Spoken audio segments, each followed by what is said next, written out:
Oh, hey, yo, what's up, guys? What, y'all here for that Thor review? Alright, I got you guys. But be warned, though, there is spoilers. Spoiler review. Let's get into it. Finally, you, we got a problem, we got a problem, we got a problem, we got a problem, we got a problem, we got a problem. Yeah, it's probably you. Yeah, we got a problem, we got a problem, yeah, we got a problem, we got a problem, we got a problem. So, with this being the fourth installment in the Thor franchise, I didn't know exactly what to think.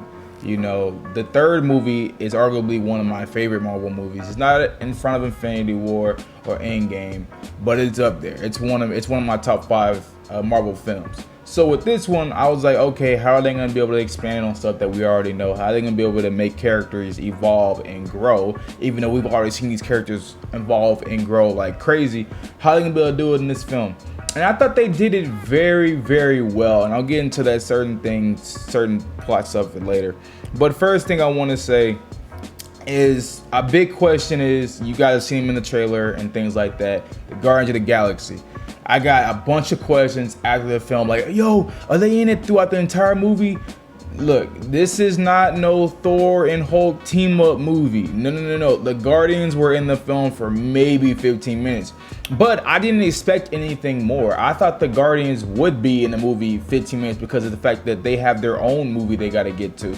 Now, what I really wanted them to do was for them to set up the next Guardians film. They don't really do that. It just shows them kind of just leaving and them going up. Well, they kind of did a little bit, I guess, in a certain aspect. But yeah, they just go off on their own separate ways. Honestly, if we're being for real, Guardians of the Galaxy had nothing to do in this movie. I honestly don't even know why they were in this movie. They should have just shown like them for like a quick second and then just leaving, because the time that they're in this movie, you will sit there and you'll be like, why the hell are they here? Like, they have absolutely nothing to do.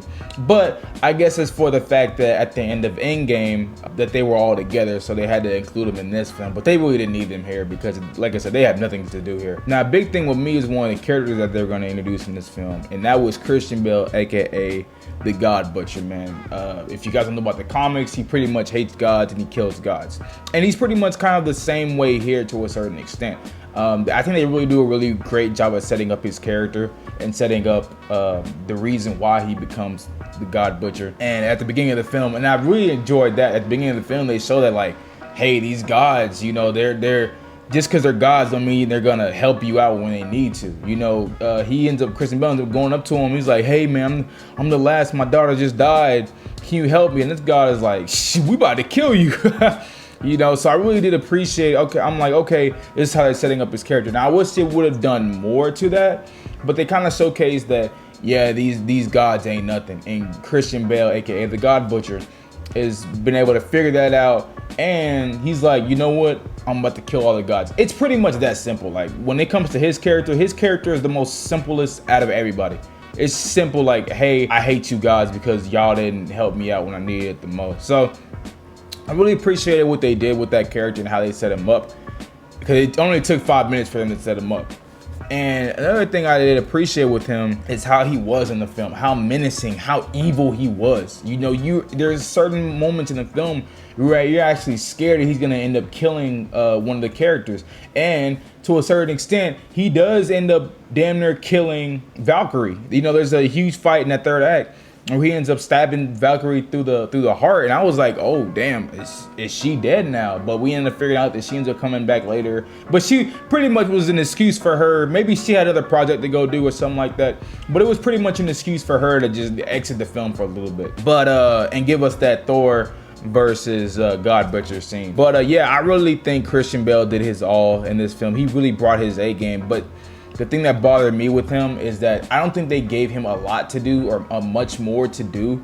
You know, I'm like, you have Christian Bale, one of my favorite actors of all time, and it's like he does great in his role. I think he's really menacing. He really delivers in this role, but it's just like, damn, I know Christian Bale could do I know he has a lot more within him, you know. And it's like, I don't think the directors showcased it all the way here. I'll say this, people will enjoy the villain here. You know, it's kind of weird how at the end of the movie he ends up dying. I thought that was kind of weird because it was like he has that one wish. He talks to, I think it's Eternity, and he gives his one wish is pretty much his daughter to be back alive, which I thought was really, really heartwarming.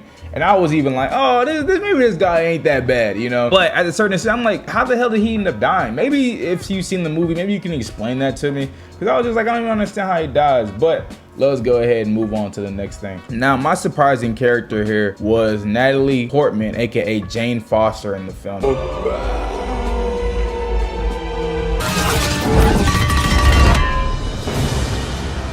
We haven't seen her for a while, and for her to pop back up here, I was like, okay, they better give her a really good reason on why she's actually here.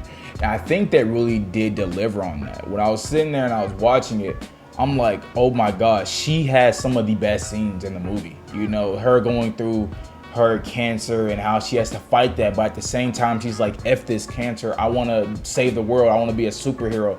Even though her lines were a little stupid, like, and I'll get on that in a little bit with the dialogue, but how her character, especially her arc, the character's arc she has in the film, I thought was really done well. Like what she's able to do, and just because she's dying doesn't mean she can't continue to fight. And I think it's kind of like a reminiscence of like real life. Just because you have cancer don't mean you have to stop. You know, people that have cancer keep fighting, and I think they really showcase that well with Jane Foster. You know, she has the ability of Thor. But I almost did, I'm not gonna lie, I almost did cry at the end of the film whenever she ends up dying at the end of the film, because there's in the third act, Thor tells her, he's like, yo, if you pick up this hammer again, because pretty much the hammer is slowly killing her.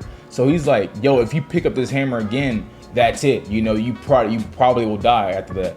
And she still says screw it. And then he sees her at the end of the third act, and he's like, God damn, she's about to kill herself off of this. And even when she whenever she did die at the end, I just thought, I almost started tearing up, because I was like, wow, her character did so, she's the best she's been in any other movie.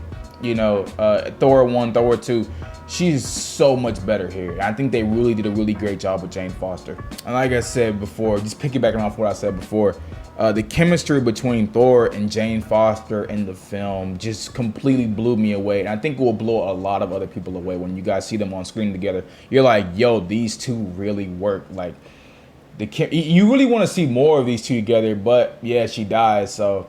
And she's with the Heimdall, which we see at the credit scene, which I thought was a really cool nod. It's just like Idris Elba was probably busy, and like, hey man, can you just one day of filming, can you come back? And he ended up coming back for that second post-credit scene. Now I do want to talk about the first post-credit scene, but I'll do that in a little bit. But let's go into the next thing. Now I'll get into my little drawbacks, but I think this movie definitely needed to be a lot longer than what it was. There's certain moments in this movie where it's like, all right, what we're gonna do here is we're going to just speed by a lot of things. And there was a lot of things that I felt like, damn, I really wish they would have just really touched on this, you know? These are very pivotal moments in Thor and Jane Foster's life and stuff like that. And they just completely go over it. They're like, oh, well, this movie's only an hour and 58 minutes. We're gonna just speed past this real quick because we gotta get to the action. And I was just like, damn, I really wish they would have touched on this stuff a lot more. The other thing I did like, though, was the soundtrack in the film. I think the soundtrack really blends well with the film. Like, whatever's going on in the film, it's like it contrasts to the soundtrack. And I really think they did a really good job. So whoever did the soundtrack in the film did a really great job. Another thing I liked in the movie is the chemistry between not only Thor, but Thor's old hammer Mjolnir. You know, the chemistry between those two and how he's like, hey, I see you over there with Jane, but you know, you always still my first love and stuff like that. What you up to, bro? Go to daddy. Hey, there you are. The chemistry between the hammer and even the new hammer he has too. I really thought they did that really well. They made the hammers have a lot of personality, and I actually now, one thing I do gotta say is another drawback is the CGI was not good. Like, holy Jesus. What is that? What the fuck is that? like you can see the CGI on some of the monsters, and you're like, what the hell is this? Who did this? You know, so the CGI in there, and I know that's a big complaint with a couple of other Marvel properties and stuff like that. But yeah, the CGI here, it doesn't look like it's finished. You know, it didn't look like it was done and stuff like that. So I just had a big blowback with the CGI. Just a little quick dial back real quick, but I really thought the dialogue in the movie could have been a lot better, because there were some moments where it was very cheesy.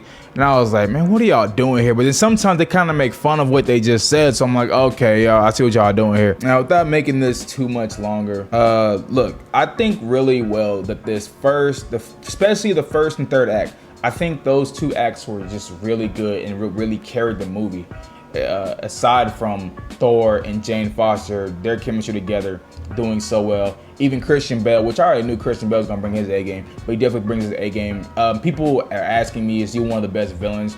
I don't think he was fleshed out enough to be one of the best villains in Marvel. I still have Killmonger, I still have Thanos over him, and it's just because, like I said, they didn't flesh him out entirely, and I wish they really would have done it. But aside from that, man, the sound design they have here, this, like I said, the soundtrack earlier, there's a couple of pacing issues here and there, but it's not too bad, honestly. But you know, with this being the fourth installment, you know how movies start to drag off after a while. You know, they don't start to be good anymore. I think arguably this might be the best Thor movie we have today. It's a tie between this one and the third one, but I think this one might get the nod because it had a better villain. I think Christian Bale is a little better of a villain than Hela. God Butcher is a little better of a villain. So, but other than that, man, I really did enjoy this movie a lot. I'm giving this movie an 8.5 out of 10. Yeah. Y'all know what's crazy? So I finished the video and everything, and I'm coming back later to it, and I completely forgot about one thing. So I can't even find a clip of it, but they have like these kids in the movie, right? And at the end of the movie, like third act, Thor gives them the ability of Thor. So they're fighting the God Butcher's monsters at the end. I'm like, oh, this is a really, really cool scene what they're doing here with these kids and showcasing how the kids have abilities too. They even have Heimdall's son in there. I'm like, oh, this is dope. But I'm sitting there like, you're telling me these kids can beat these monsters' ass and these kids just learn how to fight? You know what I'm saying? But I did like the scene. I like the scene though.